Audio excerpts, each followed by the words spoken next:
Hi, I'm Jill McManus. I'm a second year medical student at Queen's, and I'm currently involved with Medical Students for Choice and Alliance for Choice. In Northern Ireland, the 1967 Abortion Act wasn't extended because justice has devolved here. The abortion law comes from the 1861 Offences Against the Person Act, which is 150 years old, over 150 years old. Recently, there has been a stricter emphasis on doctors to adhere to the 1861 Act and guidelines surrounding it, so people have been more wary of prosecution, and there have been a couple of prosecutions under the 1861 Act. It basically says that a woman can't have an abortion unless her physical or mental health is at risk, which can be interpreted quite widely, but the guidelines try to make it stricter because we have a government that doesn't want abortion access to be increased. I think the level that actually our court system and our politician will go to, that they do support the prosecution of women for accessing healthcare, that if they were lucky enough to live in England, they wouldn't be prosecuted for because they could get it on the NHS. I think it just kind of shocks me that it really does come down to being anti-choice and against women having a choice. It's not about life, because they're trying to prosecute people and potentially ruin their lives.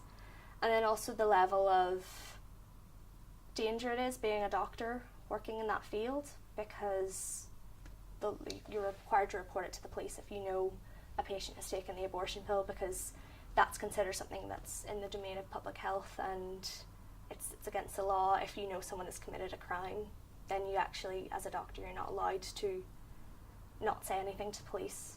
Confidentiality is not a bar to reporting, and a lot of people don't know that. A lot of patients don't know that. They assume that their doctor has to keep all their information confidential, and actually when it comes to this, they don't, and their jobs would be at risk if they didn't report someone. There will always be people who just don't want to be pregnant. People will always couch in, oh, but when the baby comes, and it's not about that. Just some people just don't want to be pregnant. They just don't want to have children, and that should be respected. People since the dawn of time have been inducing their own miscarriages.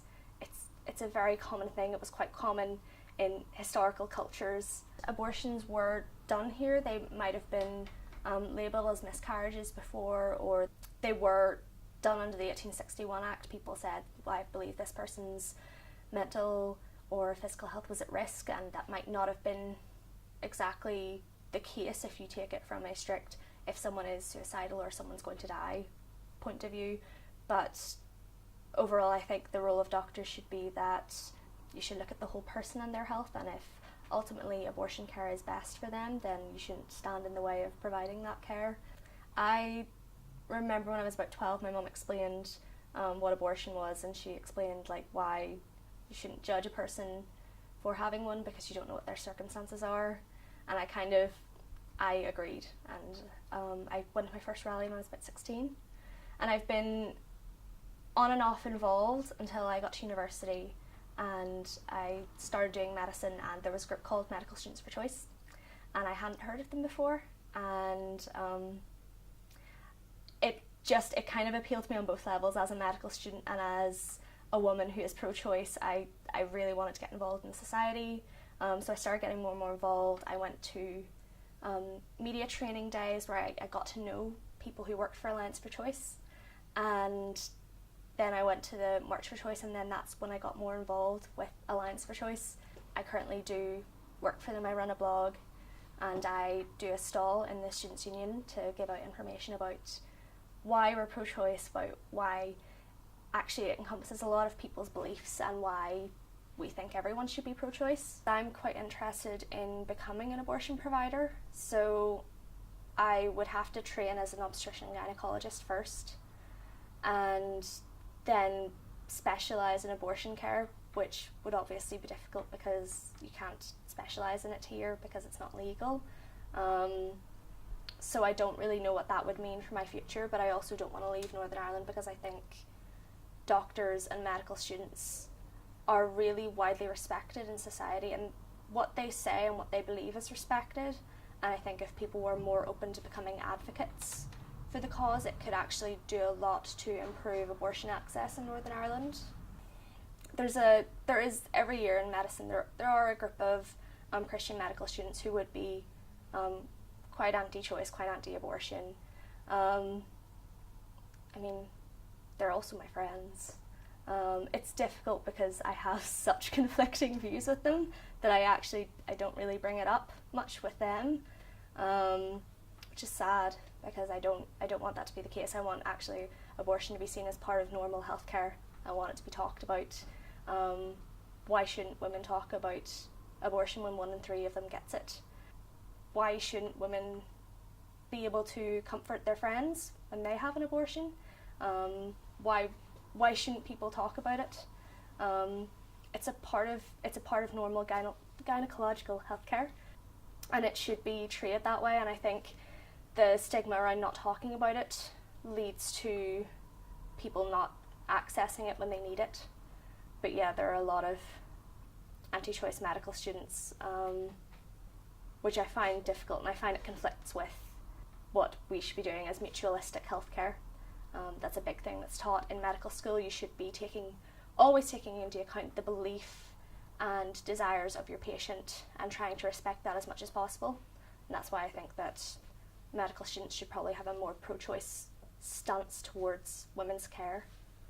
I think pro-choice, it's all about that. It's about giving people the choice with their own pregnancy. I disagree with the use of the term pro-life because I'm also pro-life. I value life and I value women's lives, and I want to help women have the families that they want, and I trust them to make decisions regarding their own pregnancies, because who am I to tell someone they should or shouldn't be pregnant? You can't make a choice for someone and then leave them to deal with the consequences of it. I think pro-life in particular comes into question whenever you ask them, well, what about the life of the woman who's already there and who's existed? And they don't really consider it. It's trying to attribute personhood to something that it's not yet a person, it's not yet its own person. And ultimately people's reasons for having abortions are as varied as their life circumstances. So what I believe in pro-choice is you just need to trust women to get on with it themselves because they know what they're doing. I think with a lot of older generations, actually when you get talking to the women about it, they all know people who've had abortions, they all know people who've had miscarriages, and they understand that those reasons were for different reasons, and that while they may not have made that choice, the person they know did make that choice and they respect them and they don't have a problem with it. So I think a lot of older women would be quite understanding of it. I actually think in general our society is pro-choice. I think Amnesty polling has shown there's only been about 10% of the population that's firmly against it in any case, absolutely. And I think that shows that 90% of people actually do trust women to make decisions for themselves in varying circumstances of abortion, but most people do actually trust women to make the choice in their pregnancy themselves. I think everyone in the UK should care about it, because actually abortion, even in England, Scotland and Wales, is part of the criminal justice system, and that if you maybe didn't want to go to your doctor for whatever reason and seek abortion services there, or if you couldn't access it and accessed it otherwise, that you could also be prosecuted. I think everyone should care because abortion is healthcare and it shouldn't be seen as a criminal act, and women shouldn't be criminalised for accessing it. That's why everyone should care about this, because it should be a part of normal healthcare, because it is. 1 in 3 women gets it. 1 in 3 women's going to need the care of an abortion provider in their lifetime. So I hope that would make people get more involved.